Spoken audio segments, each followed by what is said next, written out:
तुम्हाला आता सध्या असं वाटत आहे का की तुमच्या हातातून अचानकपणे तुमच्या नकळतपणे काहीतरी निसटत आहे? काही लोक तुमच्यापासून नकळतपणेच दूर जात आहेत किंवा परिस्थिती तुमच्या विरोधात उभी आहे. पण थांबा, कारण एप्रिल महिन्यामध्ये ग्रह असं काही एखादं गुपित सांगणार आहेत की त्यामुळे तुम्हाला काही गोष्टी ह्या क्लिअर होणार आहेत. सध्या तुम्हाला ज्या गोष्टी अडचण वाटत आहेत त्याच गोष्टी पुढे जाऊन तुम्हाला संधी देणार आहेत किंवा त्याच गोष्टीमुळे तुम्हाला तुमच्या जीवनामध्ये एखादी संधी निर्माण होणार आहे. आणि या महिन्यामध्ये असे काही दिवस आहेत की त्या दिवशी तुम्ही घेतलेला एक निर्णय हे तुमचं पुढील अनेक आयुष्य बदलू शकतं. तो दिवस नेमका कोणता आहे ते मी तुम्हाला सांगणार आहे आणि त्याच्यासाठी तुम्हाला शेवटपर्यंत माझ्यासोबत राहावं लागणार आहे. आता आपण पाहूयात सविस्तरपणे की नेमका वृश्चिक राशीसाठी एप्रिल 2026 महिना कसा जाणार आहे. तर प्रथम आपण आर्थिकदृष्ट्या पाहूयात. आर्थिक स्थिती खूपच सुरुवातीला तुमची चांगली राहणार आहे. 1 ते 5 एप्रिलमध्ये काही सोर्सेस तुम्हाला नवीन सोर्सेस मिळतील आर्थिकदृष्ट्या.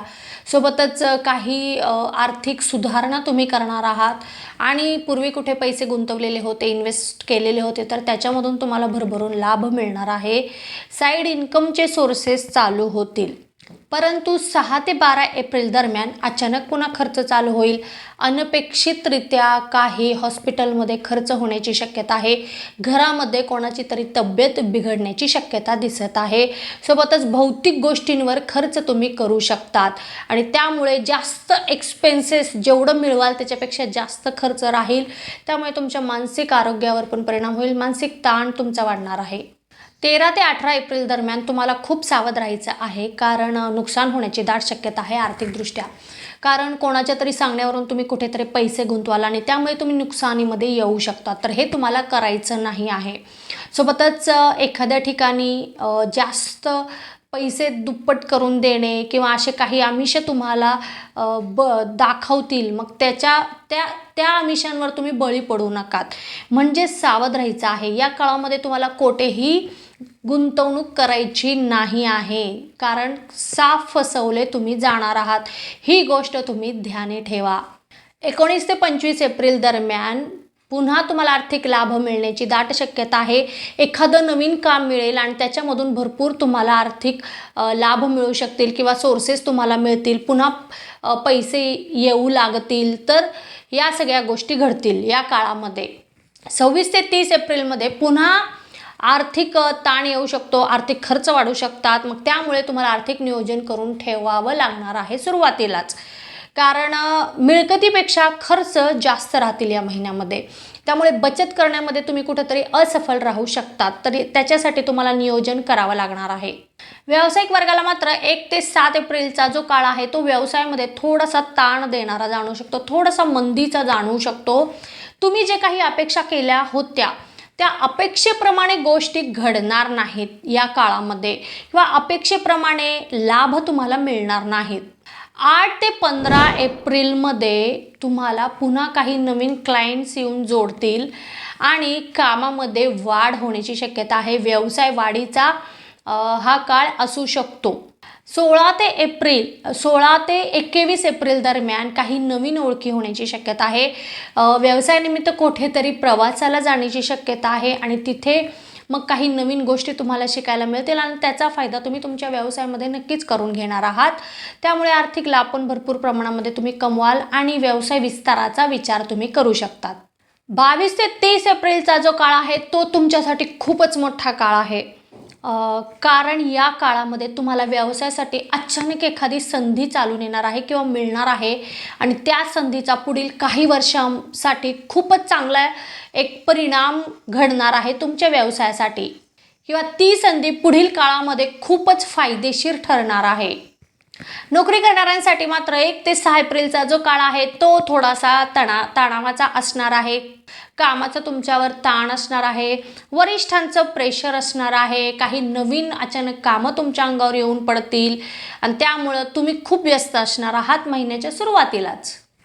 परंतु 7 ते 14 एप्रिल दरम्यान तुम्हाला पुन्हा तुमच्या कामाची दखल घेतली जाऊ शकते आणि तुम्हाला सकारात्मक परिणाम मिळू शकतात तुमच्या वरिष्ठ मंडळींकडून आणि सहकारी मंडळींकडून. पुन्हा 15 ते 22 एप्रिल दरम्यान तुम्हाला कामाच्या ठिकाणी खूप सावध राहायचं आहे, कारण तुमच्यावर काही लोक लक्ष ठेवून आहेत. तुमच्या कामाकडे काही लोक लक्ष ठेवून आहेत. तुमच्या कामाची पद्धत ते कॉपी करू शकतात किंवा तुमच्या आयडिया कॉपी करू शकतात आणि त्याचा गैरवापर ते करू शकतात. मग इथं तुम्हाला थोडंसं सावध राहायचं आहे. 23 ते 30 एप्रिलचा जो काळ आहे, या काळामध्ये पुन्हा तुमच्यावर अचानकपणे काही जबाबदाऱ्या येऊन पडतील आणि तुमच्यावर एखादी नवीन प्रोजेक्ट असेल, एखादी नवीन कामगिरी सोपवली जाणार आहे. मग हा महिना तुमच्यासाठी पूर्णपणे बिझी असलेलाच असणार आहे. विद्यार्थी वर्गाला 1 ते 10 एप्रिलमध्ये तुम्हाला अभ्यासाचं नियोजन करावं लागणार आहे, कारण मन अचानक कधीही विचलित होऊ शकतं. 11 ते 18 एप्रिलचा जो काळ आहे, तो तुमच्या शिक्षणाच्या ठिकाणी तुम्हाला काही नवीन गोष्टी शिकायला मिळतील, काही नवीन विषय तुम्हाला अट्रॅक्ट होतील आणि त्यामुळे तुम्हाला काहीतरी नवीन करावंसं वाटणार आहे. नवीन प्रोजेक्ट्स असतील शैक्षणिकरित्या. मग ह्या सगळ्या गोष्टींमुळं तुम्हाला तुमच्यामध्ये एक वेगळाच कॉन्फिडन्स आलेला दिसेल आणि मन तुमचं जास्त गुंतून राहील आणि आवडती गोष्ट करायला मिळाल्यामुळे कॉन्सन्ट्रेशन तुमचं खूप चांगल्या रीतीने वाढणार आहे. 19 ते 24 एप्रिलच्या या काळामध्ये तुम्हाला खूप लक्ष द्यावं लागणार आहे, कारण तुमच्या मित्रांमुळेच तुमचं लक्ष विचलित होऊ शकतं. अभ्यासाकडून तुम्ही दुसऱ्या गोष्टींकडे वळू शकतात. मन तुमचं लागणार नाही अभ्यासाकडे, तर त्यामुळे थोडंसं काळजी घ्यावी लागणार आहे. कोणती गोष्ट सध्या महत्त्वाची आहे, फक्त या गोष्टीचा विचार करा. तुमचं ध्येय तुमच्या डोळ्यासमोर ठेवा आणि त्याप्रमाणे काम करत राहा. 25 ते 30 एप्रिलच्या काळामध्ये जे कोणी स्पर्धा परीक्षेचे विद्यार्थी आहेत त्यांच्यासाठी खूपच चांगलं आहे. पूर्वी कधी त्यांनी परीक्षा दिलेली असेल तर त्यांचा निकाल लागण्याची शक्यता आहे. निकाल सकारात्मक लागण्याची शक्यता आहे. असं काही घडलं तर कमेंटमध्ये मला सांगायला विसरू नका. जे कोणी रिलेशनशिपमध्ये आहेत त्यांच्यासाठी 1 ते 8 एप्रिलचा जो काळ आहे, त्या काळामध्ये तुमच्यामधील प्रेम वाढणार आहे. एकमेकांना जास्त समजून घेणार आहात. तुम्ही एकमेकांसाठी काहीतरी स्पेशल असं करणार आहात. 17 ते 23 एप्रिलचा जो काळ आहे, या काळामध्ये भावनिक तणाव जाणवू शकतात. एखाद्या छोट्याशा कारणावरून मतभेद होऊ शकतं किंवा एखादा तिसरा व्यक्ती येऊन तुमच्यामध्ये काहीतरी गैरसमज निर्माण करण्याची शक्यता आहे. मग एकमेकांवर तुमचा किती विश्वास आहे, मग त्याच्यावर तुमचं नातं कळणार आहे की तुमचं नातं किती मजबूत आहे.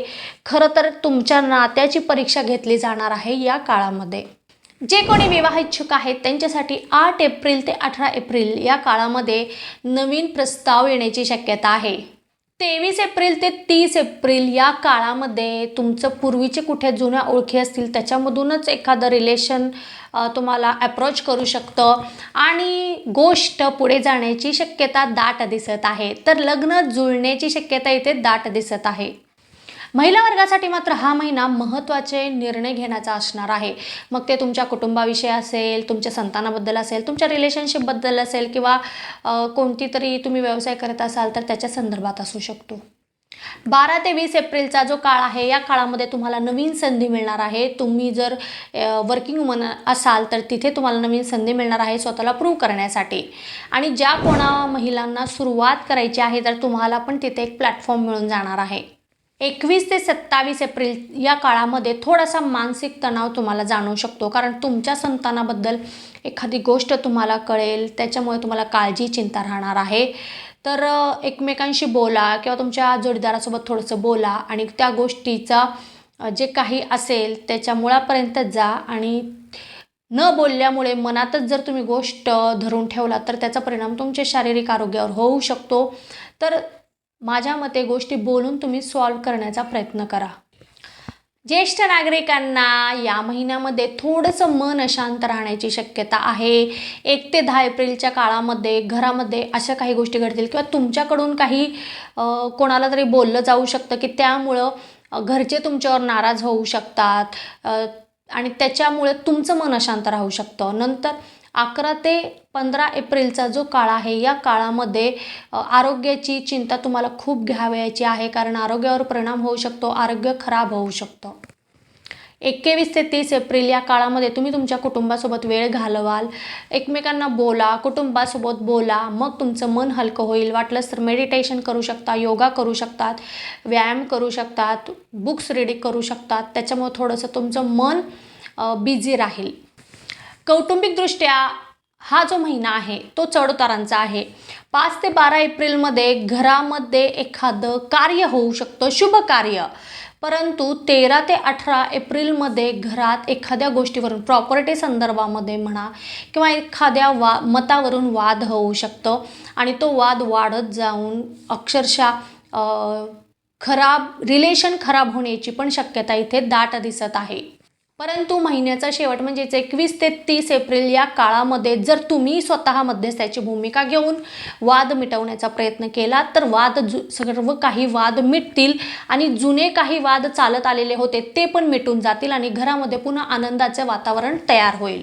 आता तुमच्यासाठी काही शुभ गोष्टी आहेत त्या मी तुम्हाला सांगणार आहेत. जसे की शुभ दिवस आहेत या महिन्यामध्ये काही, त्या दिवशी तुम्ही कोणत्याही गोष्टीची सुरुवात करू शकतात, कोणतेही महत्त्वाचं कार्य करू शकतात. त्याच्यामुळे तुम्हाला जे परिणाम मिळणार आहेत ते तुम्हाला 100% परिणाम मिळतील आणि ते दिवस आहेत 5, 11, 16, 22 आणि 28 या दिवशी तुम्ही कोणतेही महत्त्वाचं शुभ कार्य करू शकता. पण काही सावध राहण्याच्या किंवा अशुभ दिवस पण आहेत, तारखा आहेत. त्या दिवशी तुम्हाला कोणतंही महत्त्वाचं काम करायचं नाही आहे. जे रुटीन आहे ते चालू ठेवायचं आहे. पण शुभ काम, शुभ निर्णय कोणतेही घ्यायचे नाही आहेत आणि ते दिवस आहेत 3, 14, 19 आणि 26 या दिवशी तुम्हाला शक्यतो शांत राहायचं आहे. जे काम करत आहात ते कंटिन्यू करायचं आहे. तुमच्यासाठी शुभ रंग आहे लाल, मरून आणि पांढरा. शुभ अंक आहे 2 आणि 9. शुभ दिशा आहे उत्तर दिशा आणि शुभ वार आहे मंगळवार आणि गुरुवार. एप्रिल 2026 मध्ये तुमच्या जीवनामध्ये असा एक क्षण येऊ शकतो की त्या क्षणाला तुम्हाला वाटेल की आता सगळं संपलं. परंतु नेमकं त्याच क्षणानंतर तुम्हाला तुमच्या जीवनामध्ये एक नवीन संधी, एक नवीन दिशा आणि एक नवीन आशा आणि विशेष करून तुमच्या जीवनामध्ये एखाद्या नवीन गोष्टीची सुरुवात होण्याची शक्यता आहे. आणि म्हणून घाई करू नका, कारण या महिन्यात तुम्हाला ग्रह सांगत आहेत तुमच्या आयुष्यातील काही मोठे निर्णय आत्ता जवळ आले आहेत. तुम्हाला जर माझी ही माहिती आवडली असेल तर लगेच चॅनलला सबस्क्राईब करा, व्हिडिओला लाईक करा आणि जास्तीत जास्त लोकांपर्यंत व्हिडिओ शेअर करा. आता आपण भेटणार आहोत पुढच्या व्हिडिओमध्ये. तोपर्यंत ओम नमः शिवाय, हर हर महादेव.